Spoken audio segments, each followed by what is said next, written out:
കോൺഗ്രസിനെ നീതിയും ന്യായവും ധാർമ്മികതയും ഒന്നും പഠിപ്പിക്കുവാൻ ഇവിടെ LDF വരണ്ട, CPM വരണ്ട. എത്രയോ കാര്യങ്ങൾ P. ശശി അടക്കമുള്ള, മുകേഷ് അടക്കമുള്ള, ഇനി ഗണേഷ് കുമാർ ആയിട്ടുള്ള നിങ്ങളുടെ മന്ത്രി അടക്കമുള്ള എത്രയോ ആളുകൾക്കെതിരെ ലൈംഗിക ആരോപണം നേരിട്ടപ്പോഴും ചേർത്ത് പിടിച്ച ഒരു പ്രസ്ഥാനത്തിന്റെ പേരാണ് CPM എന്നുള്ളത്. ചവിട്ടി അവന്റെ അണ്ണാക്കകത്ത് കയറ്റിയിട്ടുണ്ട്. അത് പോരായിരുന്നു. രാഹുൽ മാങ്കൂട്ടത്തിൽ കേസിലെ അതിജീവിത നേരിടുന്നത് സമാനതകളില്ലാത്ത സൈബർ ആക്രമണം. സ്വാഭാവികം. വിവാഹിതയാണെന്ന കാര്യമുയർത്തി സദാചാര ആക്രമണം നടത്തി സൈബർ ഇടങ്ങളിൽ അഴിഞ്ഞാടുകയാണ് മാങ്കൂട്ടത്തിൽ അനുകൂലികൾ. ഞാൻ BJP-യിലായിരിക്കുന്ന സമയത്ത് ഞാൻ ആ വിവാഹത്തിൽ പങ്കെടുത്തയാളാണ്. എനിക്ക് വളരെ അടുത്തറിയാവുന്നവരാണ്. ആ വിവാഹത്തിൽ ഞാൻ പങ്കെടുത്തിട്ടുള്ളതാണ്.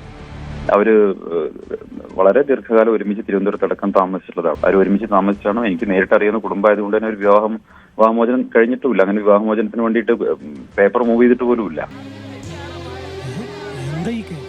അതിജീവിതയുടെ ഐഡന്റിറ്റിയിലേക്ക് വിരൽ ചൂണ്ടും വിധം KPCC ജനറൽ സെക്രട്ടറിമാരിൽ ഒരാളായ സന്ദീപ് വാര്യർ ഫേസ്ബുക്ക് പോസ്റ്റ് ഇട്ടതിന് പിന്നാലെ അവരുടെ ചിത്രങ്ങൾ കോൺഗ്രസ് ഗ്രൂപ്പുകളിൽ പറക്കുകയാണ്. അതിനിടെ ബലാത്സംഗ കേസ് പ്രതി രാഹുൽ മാങ്കൂട്ടത്തിലെ പച്ചയ്ക്ക് ന്യായീകരിച്ച് കോൺഗ്രസ് മുഖപത്രം വീക്ഷണം. ഈ സൈബർ അറ്റാക്ക് എന്ന് പറഞ്ഞു കഴിഞ്ഞാൽ അത് ആര് നേരിട്ടാലും അത് ബുദ്ധിമുട്ടുണ്ടാകുന്ന അല്ലെങ്കിൽ പ്രതിസന്ധികൾ ഉണ്ടാകുന്ന ഒരു കാര്യമാണ്, യാതൊരു സംശയമില്ല.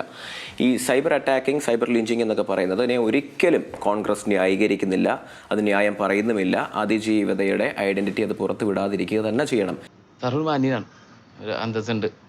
സോഷ്യൽ മീഡിയ, ഫേസ്ബുക്ക് അല്ലെങ്കിൽ ട്വിറ്റർ അതുപോലെയുള്ള പ്ലാറ്റ്ഫോമുകൾ എന്ന് പറയുന്നത് കഴിഞ്ഞാൽ എത്രയോ ആളുകൾ, അത് കോൺഗ്രസ് പ്രസ്ഥാനത്തിലുള്ളവരായാലും അല്ലാതെയുള്ള ആളുകളാണെങ്കിലും ഒക്കെ യൂസ് ചെയ്യുന്ന ഒരു പ്ലാറ്റ്ഫോമാണ്. അതിനോട് പ്രസക്തിയില്ല. കോൺഗ്രസ് അതിന് വ്യക്തമായിട്ടുള്ള ശക്തമായിട്ടുള്ള നിലപാടുകൾ എടുത്തിട്ടുണ്ട്. പക്ഷെ അതിനപ്പുറത്തേക്കും ഓരോ ഈച്ച് ആൻഡ് എവറി പേഴ്സണിലേക്ക് ചെന്നുകൊണ്ട് നിങ്ങൾ അത് ചെയ്യാൻ പാടില്ല, ഇത് ചെയ്യാൻ പാടില്ല എന്ന് പറയുന്ന ഒരു സംവിധാനം കോൺഗ്രസിന് അല്ലെങ്കിൽ മറ്റൊരു പാർട്ടിക്കോ അല്ലെങ്കിൽ ആർക്കും അത് ഏറ്റെടുക്കുവാൻ സാധിക്കില്ല. സത്യമാണെങ്കിലും എനിക്ക് അംഗീകരിച്ചു കൊടുക്കാൻ പറ്റുമോ?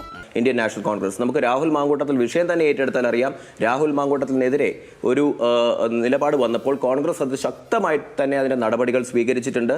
അദ്ദേഹത്തെ പാർലമെന്ററി പാർട്ടിയിൽ നിന്ന് മാറ്റി നിർത്തപ്പെട്ടിട്ടുണ്ട്. യൂത്ത് കോൺഗ്രസിന്റെ സംസ്ഥാന അധ്യക്ഷ സ്ഥാനത്ത് നിന്ന് മാറ്റി നിർത്തപ്പെട്ടിട്ടുണ്ട്. നീ ഒന്നും പണയണ്ട.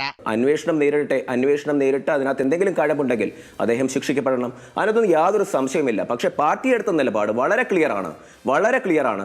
അദ്ദേഹത്തിനെ യാതൊരു വിധത്തിലും ചേർത്ത് പിടിക്കുന്ന ഒരു പ്രസ്ഥാനമല്ല കോൺഗ്രസ്. അദ്ദേഹം തെറ്റ് ചെയ്തിട്ടുണ്ടെങ്കിൽ അതിന് ശിക്ഷിക്കപ്പെടണമെന്നുള്ള നിലപാടിൽ യാതൊരു വിധമായിട്ടുള്ള വെള്ളം ചേർക്കലും അന്നും ഇന്നും കോൺഗ്രസിനില്ല. അങ്ങനെയാണ് കാര്യങ്ങൾ. എന്നാ പ്രസിഡന്റ് അറിയാത്ത വേറെ ചില പ്രോബ്ലംസ് ഉണ്ട്, പറയട്ടെ. പൊതുവിടങ്ങളിൽ, തെരുവുകളിൽ വെച്ച് അവർ പിച്ച ചീന്തപ്പെടുന്നില്ല, അവർ ആക്രമിക്കപ്പെടുന്നില്ല. പക്ഷെ സൈബർ ഇടങ്ങളിൽ വെച്ചിട്ടാണ് ഇത്തരത്തിലുള്ള ഒരു അധിക്ഷേപത്തിന് ഇരയാകുന്നത്. ഇങ്ങനത്തെ ഭർത്താനം പറയണ്ട. ഈ കേൾക്കുമ്പോൾ തന്നെ എന്തോ ഒരു മാതിരിയാണ്. എനിക്ക് കുറവാകുന്നു. ഇതെന്ത് ഭാഷയെന്ന്.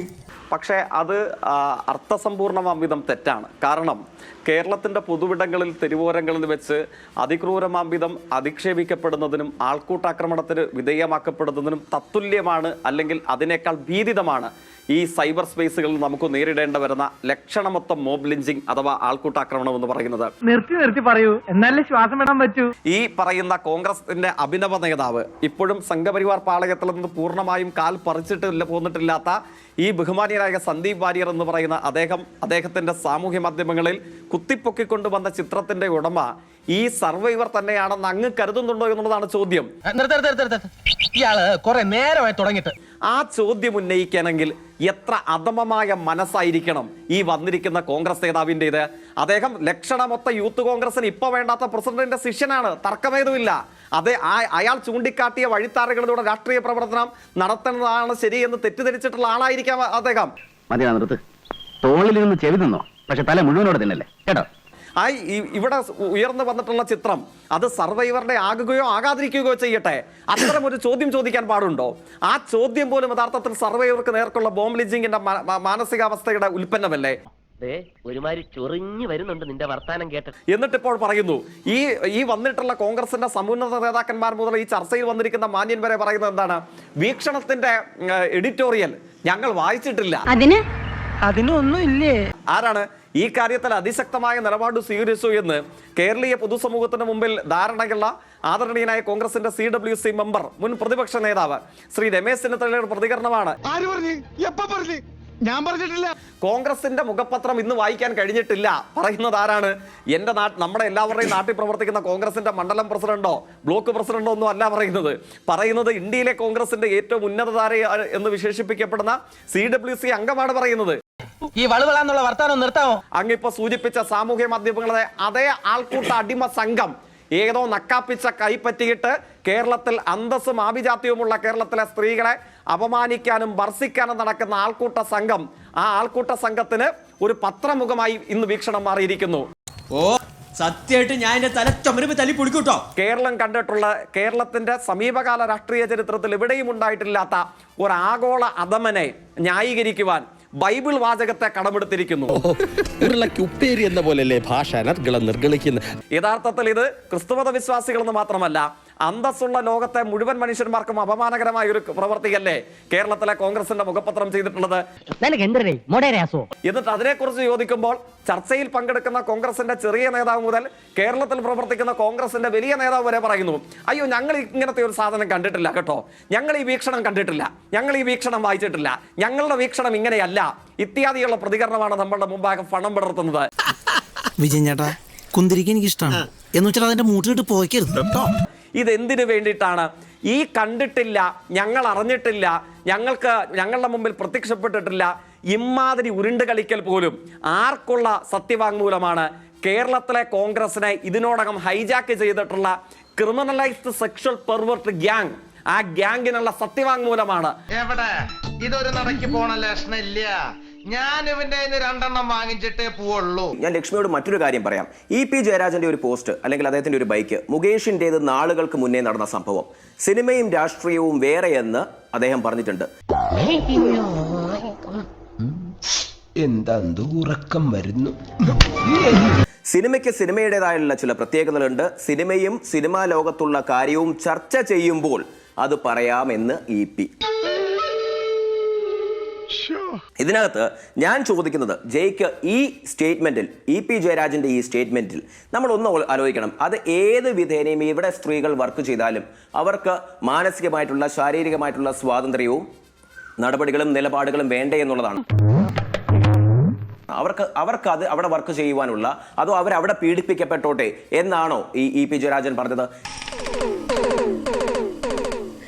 ജയ്ക്ക് അതിനകത്ത് അല്ലെങ്കിൽ നിങ്ങളുടെ പാർട്ടി അതിനകത്ത് നടപടികൾ എടുത്തൊക്കെ പോട്ടെ, നിലപാടുകൾ എടുത്തു പോട്ടെ, ജയ്ക്ക് ഒരു യുവജന പ്രതിനിധി എന്ന രീതിയിൽ ഈ ഒരു ചെറുവിരൽ അനക്കുവാൻ ജയ്ക്കിനെ കൊണ്ട് സാധിച്ചിട്ടുണ്ടോ? വല്ല കാര്യമുണ്ടോ? എന്തിനാണ് ഇങ്ങനെ ഇല്ലാന്ന് നടക്കണേ? പോട്ടെ, ഒരു പത്രത്തിൽ ഒരു സ്റ്റേറ്റ്മെന്റ് കൊടുക്കുവാൻ ജയ്ക്കിനെ കൊണ്ട് സാധിച്ചിട്ടുണ്ടോ?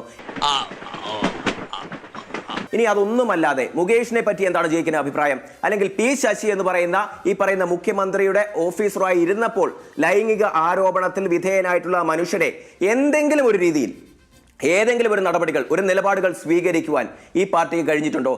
ആ തേണ്ടി RDPയുടെ തൊലി ഇരിക്കുകയാണ് ഉത്തമ, സഹിക്കല്ലാതെ എന്ത് ചെയ്യാം. AISF നേതാവായിട്ടുള്ള പെൺകുട്ടിക്കെതിരെ ലൈംഗിക പരമായിട്ടുള്ള അതിക്രമം നടന്നപ്പോൾ ഒരു യുവജന പ്രതിനിധിയായിരുന്നല്ലോ താങ്കൾ. പോട്ടെ, ഒരു പത്രത്തിൽ ഒരു സ്റ്റേറ്റ്മെന്റ്, ഒരു ചെറുവിരൽ അനക്കുവാൻ, അല്ലെങ്കിൽ പോട്ടെ ഏതെങ്കിലും ഒരു തരത്തിൽ ചെയ്തത് തെറ്റായി പോയി എന്ന് ജയ്ക്ക് അന്ന് എന്തുകൊണ്ട് പറഞ്ഞിട്ടില്ല? ഞാനൊരു നഗ്ന സത്യം പറയട്ടെ, എനിക്കൊന്നും ഓർമ്മയില്ലാട്ടാ. അപ്പോ കോൺഗ്രസിനെ നീതിയും ന്യായവും ധാർമ്മികതയും ഒന്നും പഠിപ്പിക്കുവാൻ ഇവിടെ LDF വരണ്ട, CPM വരണ്ട. എത്രയോ കാര്യങ്ങൾ P ശശി അടക്കമുള്ള, മുകേഷ് അടക്കമുള്ള, ഇനി ഗണേഷ് കുമാർ ആയിട്ടുള്ള നിങ്ങളുടെ മന്ത്രി അടക്കമുള്ള എത്രയോ ആളുകൾക്കെതിരെ ലൈംഗിക ആരോപണം നേരിട്ടപ്പോഴും ചേർത്ത് പിടിച്ച ഒരു പ്രസ്ഥാനത്തിന്റെ പേരാണ് CPM എന്നുള്ളത്. പ്രിയ വർക്കേഴ്സ്, നിങ്ങൾ ആരും കരയരുത്. ഇങ്ങനെയുള്ള അപകടങ്ങൾ വരുന്നത് എനിക്ക് വലിയ ഇഷ്ടാ.